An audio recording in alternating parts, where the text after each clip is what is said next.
Hey you guys, it's Sports Saga here, and I'm back for my NFL mock draft for 2019 version 2, post free agency and post NFL combine. This draft is probably going to be pretty different than my other draft that I did about a month ago, just because so many players, their stocks have risen and fallen. Let's get right into it. In my last mock, I had trades available, but for this mock, I tried to keep it as simple as possible, so no trades.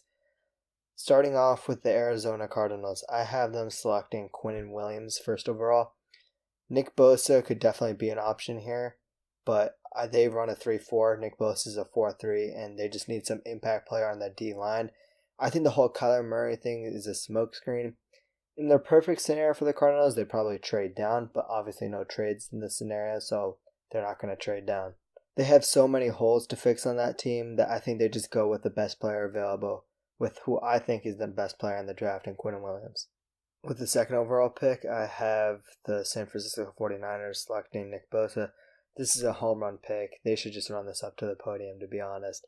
Nick Bosa is the best defensive end in this draft, second best player overall on my big board, and they just need some defensive line help. They've drafted a ton of interior D-line, so they hit that edge position with the second overall pick in this year's class.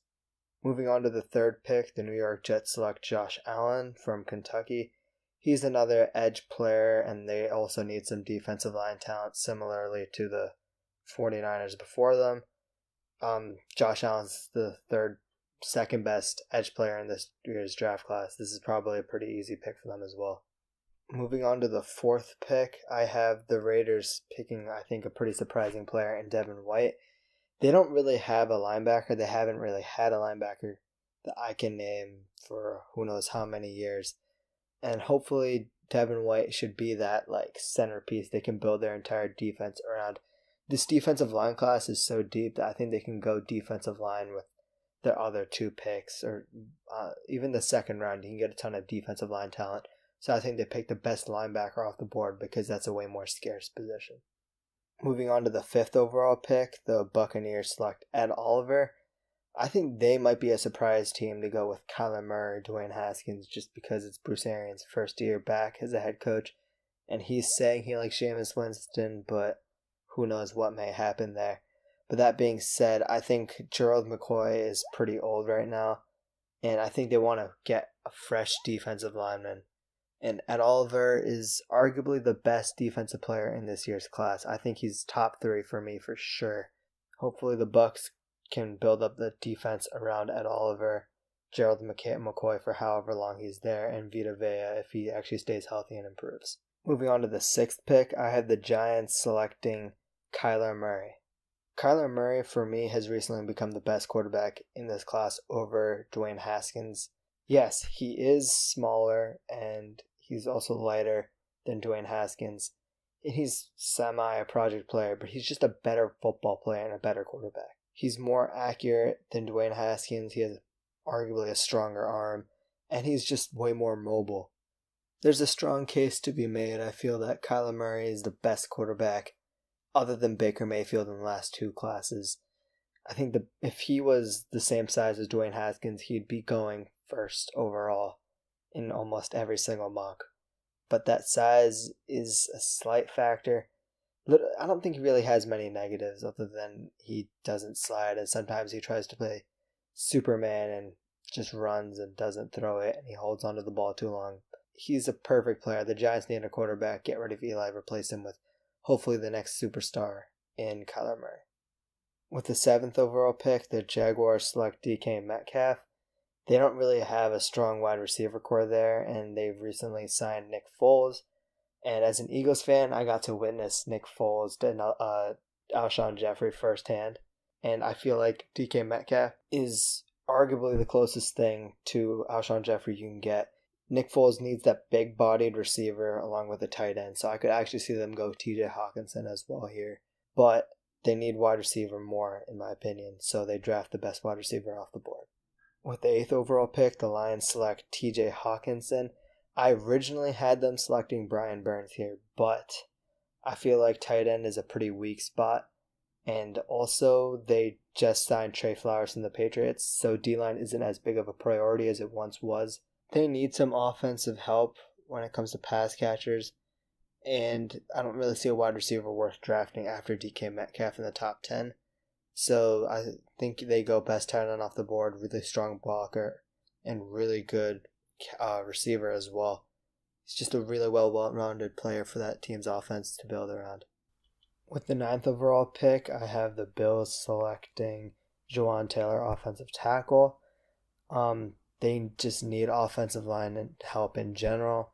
Jawaan Taylor, I think, solidified himself as the best tackle in this year's draft class over Jonah Williams, just because Jonah Williams had a kind of a weaker combine, and his arms also kind of measured kind of small compared to like the benchmark of a very good offensive tackle.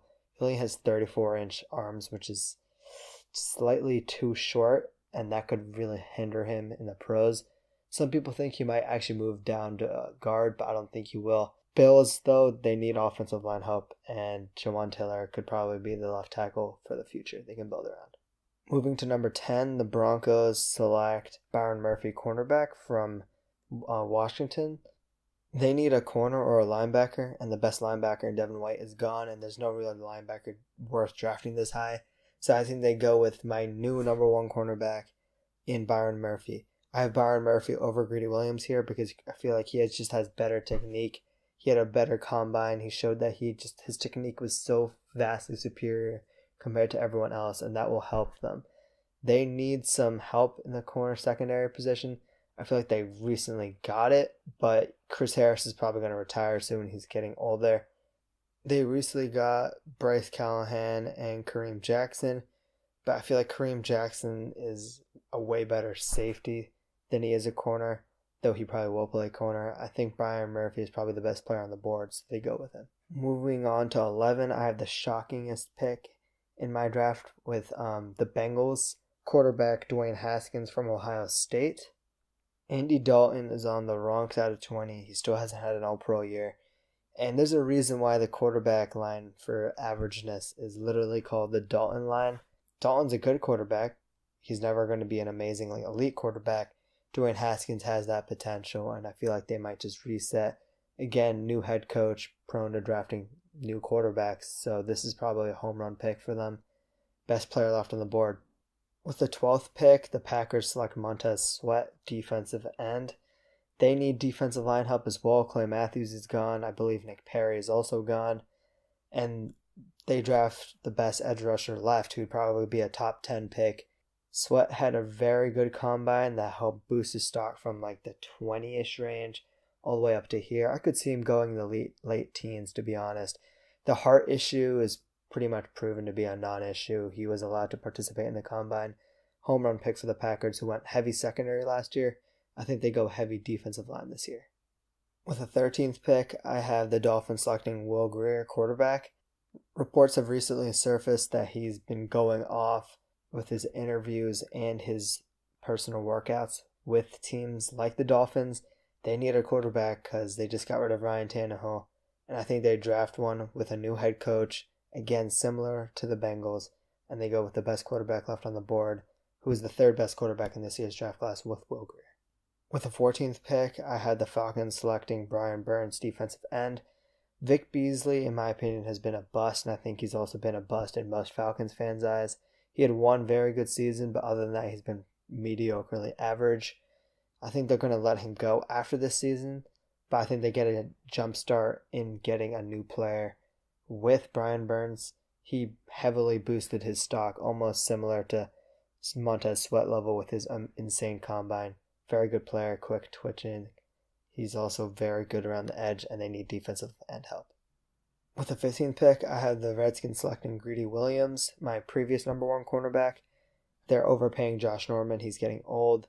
They need some defensive secondary help. They recently got Landon Collins.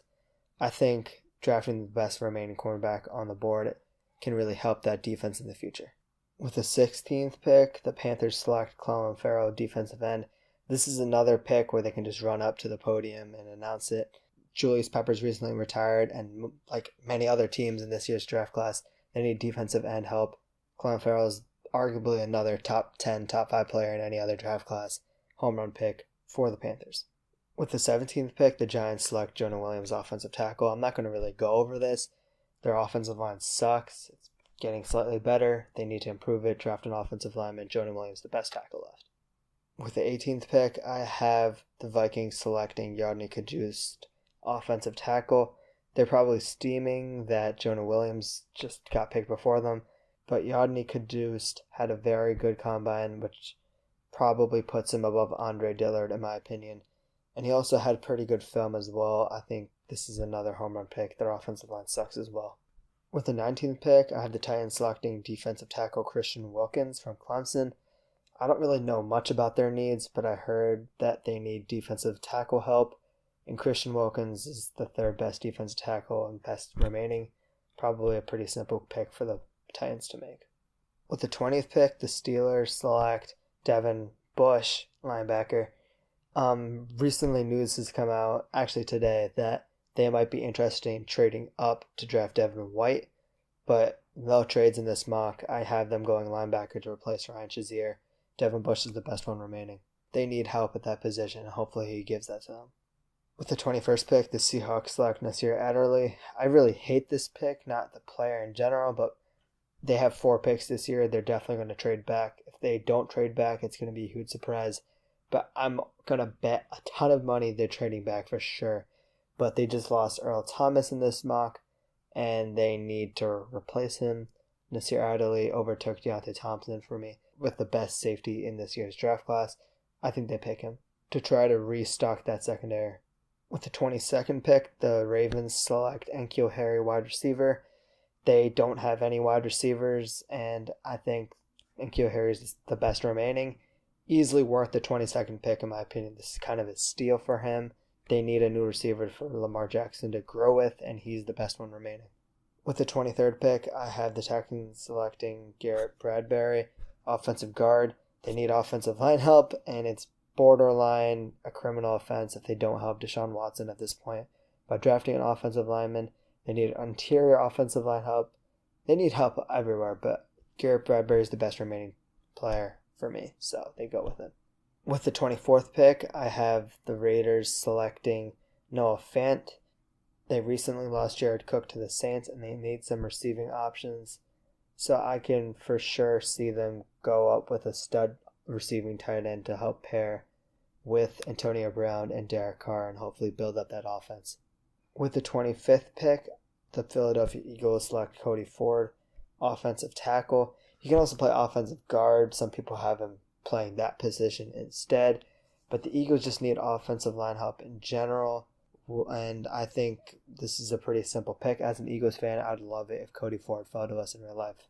With the 26th pick, I have the Colts selecting Hakeem Butler, wide receiver. This is a pretty shocking pick, I think, for some people. I actually had them winning the Antonio Brown sweepstakes, and they didn't.